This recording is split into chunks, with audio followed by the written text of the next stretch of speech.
Finally IBM की तुमने सुन चुका होगा कि आईबीएम की मास हायरिंग एएसई रोल के लिए आउट हो चुकी है absolutely for 2025 batch and this is pan India opportunity. But उससे ज्यादा बड़ी अपॉर्चुनिटी मैं लेके आ रहा हूँ और मैं उसको भी बताऊंगा आईबीएम को कि तुम्हें शॉर्टलिस्टिंग कैसे की जाएगी, क्योंकि इसमें शॉर्टलिस्टिंग है। Without shortlisting you will not get to see any update और एनी मेल रिगार्डिंग आईबीएम। तो उससे बड़ी अपॉर्चुनिटी जिसको मैं आईबीएम से भी बड़ी समझ रहा हूँ, ठीक है। तो अभी मैं वो बताने वाला हूँ उस और आईबीएम के पहले ही बताऊंगा, क्योंकि मुझे वो सीरियसली तुमको बताना है कि भाई इसको सीरियस ले लो। बस देखो, वीडियो कल की भी नोटिफिकेशन नहीं गई है। देखो, जब हम ज्यादा वीडियोस अपलोड कर देते हैं ना तो ये नॉर्मल होता है, ठीक है। तो नोटिफिकेशन नहीं जाती है, तो प्लीज वीडियो शेयर कर दो, लाइक कर दो, चैनल को सब्सक्राइब कर दो। तो आगे बढ़ते वीडियो में। तो भाई ये जो वीडियो होने वाली है ना, तो भाई ये जो हायरिंग होने वाली है ना, ये कॉइनबेस की तरफ से ऑफिशियल हायरिंग अनाउंस कर दी गई है। ये कोई नॉर्मल अपॉर्चुनिटी नहीं है और ना ही नॉर्मल हायरिंग है, ठीक है। सॉफ्टवेयर इंजीनियर इंटर्नशिप है। अब जो मैं बोल रहा हूँ ना, सिर्फ तुम सुनते जाना, ठीक है।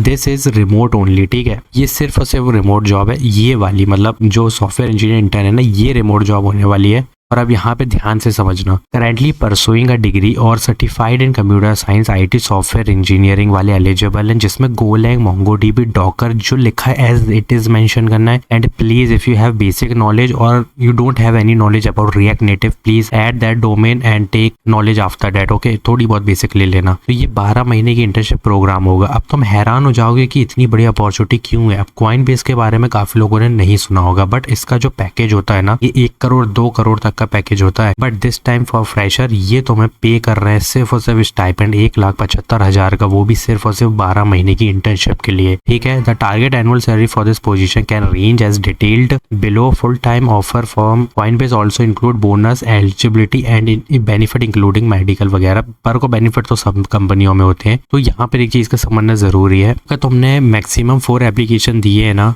और इसमें ये भी कि 4 एप्लीकेशन तो मैक्सिमम दे सकते हो। We encourage you to carefully evaluate how your skill interest align with Coinbase role before applying. अब देखो, तुम बोलोगे कि भैया इतनी बढ़िया अपॉर्चुनिटी, तो ऑब्वियसली यार इतनी जल्दी तो तुम्हें शॉर्टलिस्टिंग देखने नहीं मिलेगी, तो अप्लाई करना चाहिए या नहीं करना चाहिए, क्योंकि अप्लाई तो कर लेंगे। बट इतनी बड़ी अपॉर्चुनिटी है, फ्रेशर की है, तो तुम ये भी मान रहे हो कि भैया फ्रेशर की है, ठीक है, इंटर्नशिप में इतना ज्यादा पे मिल रहा है। और अगर तुम यहाँ पे रिक्वायरमेंट अगर देखोगे तो बहुत बेसिक लिखी है, जो कि तुम्हारे पर्सनल प्रोजेक्ट मांगे। ऑब्वियसली क्यों बोला है personal project, because you are a fresher, तुमने कोई एक्सपीरियंस गेन किया नहीं है। तो तुम बोलोगे भैया बाकी ओवरऑल ठीक है, बट क्या इसमें कोई और तरीका नहीं है शॉर्टलिस्टिंग का। तो देखो, यहाँ पे एक ईमेल आईडी से मैक्सिमम 4 एप्लीकेशन मांगे। बट हम क्या करेंगे, हम एक नहीं, हम 4 ईमेल आईडी से अप्लाई करेंगे। हम 4 ईमेल आईडी से अप्लाई करेंगे और चारों में अप्लाई करेंगे और अपडेटेड रेज्यूमे देंगे, ठीक है। चारों ईमेल आईडी से अप्लाई करना है, कोई प्रॉब्लम नहीं आने वाली है। 4 ईमेल आईडी से अप्लाई करोगे, न्यू ईमेल आईडी मतलब 4 अलग अलग से करना है। अप्लाई पे क्लिक करना है, तो हमको सिंपली इस पेज पे रिडायरेक्ट होगे। सिर्फ तुम्हें स्क्रॉल डाउन करना है, यहाँ पे पूरा फिल करना। देखोगे तो कुछ नहीं, सिर्फ अटैच करना है अपडेटेड रेज्यूमे।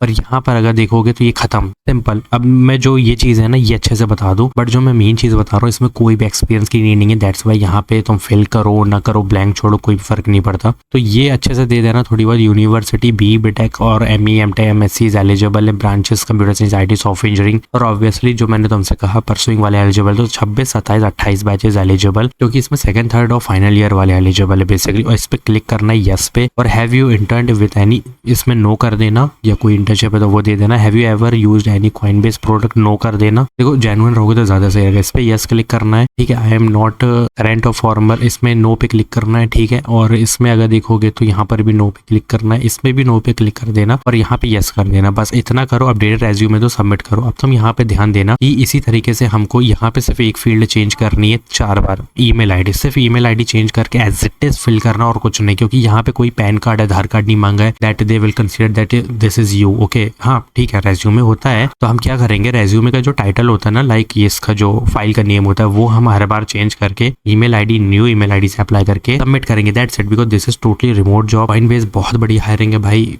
आईबीएम से लाखों गुना बड़ी हायरिंग है। प्लीज इसको सीरियस ले लो, बहुत बढ़िया अपॉर्चुनिटी है। और ये बार बार इसलिए बोल रहा हूँ, प्लीज डोंट मिस यार। हमारे टाइम पे तो नहीं आई थी, तुम्हारे टाइम पे आई हो, तो क्यों कर रहे हो ऐसा। मे भी हमारे टाइम पे आई हो बट हमने नहीं देखी, जैसे तुम नहीं देखे हो, बट मेरे थ्रू प्रोवाइड कर रहा हूँ ना मैं, इसलिए मैं कह रहा हूँ तुमसे चैनल को सब्सक्राइब करो, अपने दोस्तों के साथ शेयर करो, लाइक भी करो यार वीडियो, ताकि ज्यादा लोगों तक रीच पहुंचे, ठीक है। तो इसको सीरियस लेना है, ये आईबीएम से बड़ी अपॉर्चुनिटी है, इसको दिमाग में डाल लो। अब बात आती है आईबीएम की associate software engineer. Definitely there is shortlisting but there is multiple role और this is early professional means entry level की अपॉर्चुनिटी कुछ भी नहीं है, हाइब्रिड है। ऑब्वियसली तुम्हें वर्क फ्रॉम ऑफिस तो कभी नहीं, वर्क फ्रॉम होम तो कभी नहीं मिलने वाली है, हाइब्रिड का कोई सेंस नहीं है इसमें आईबीएम में। BTech computer science IT software engineering से होना चाहिए, कोई बैकलॉग नहीं होनी चाहिए। एनी प्रोग्राम देखोगे ना, अगर तुम खुद रीड करोगे भाई क्या मांगा है, कुछ नहीं, एक प्रोग्रामिंग एचडीएलसी जो हम 1000 बार अपने फंडामेंटल में पढ़ चुके हैं। एंट्री लेवल के ऑफ कैंपस हायरिंग है, कुछ भी नहीं है। सिर्फ 25 बैच एलिजिबल है, बीटेक में सारी आईटी ब्रांचेस एलिजिबल है, मतलब सॉफ्टवेयर इंजीनियरिंग वाली, फ्लुएंट इंग्लिश, दैट्स इट। और 60% का क्राइटेरिया रखा है, वो भी सिर्फ और सिर्फ तुम्हारे ग्रेजुएशन का, दैट्स इट, खत्म। इतना ईजी है और कुछ नहीं है। अब तुमको ऐड क्या करना है वो मैं बता देता हूँ। ये 3 लाइनें तो ऐड कर देना जैसे तैसे,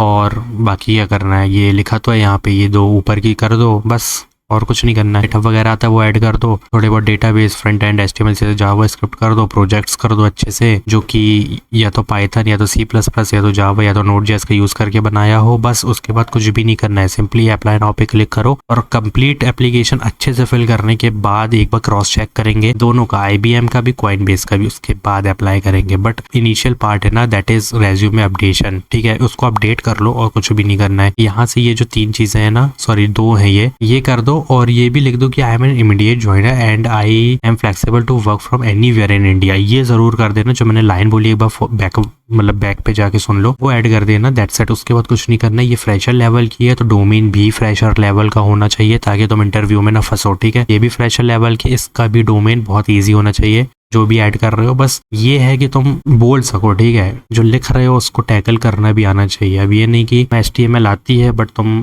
उसी के क्वेश्चन में फंस गए हो, ठीक है, तो थोड़ा अच्छे से पढ़ के जाओ और कुछ भी नहीं है। तो ये दोनों बड़ी अपॉर्चुनिटी, कॉइनबेस ज़्यादा बड़ी है, फिर IBM है, दोनों के लिए अप्लाई करो अपडेट करके रेज्यूमे। Thanks for watching.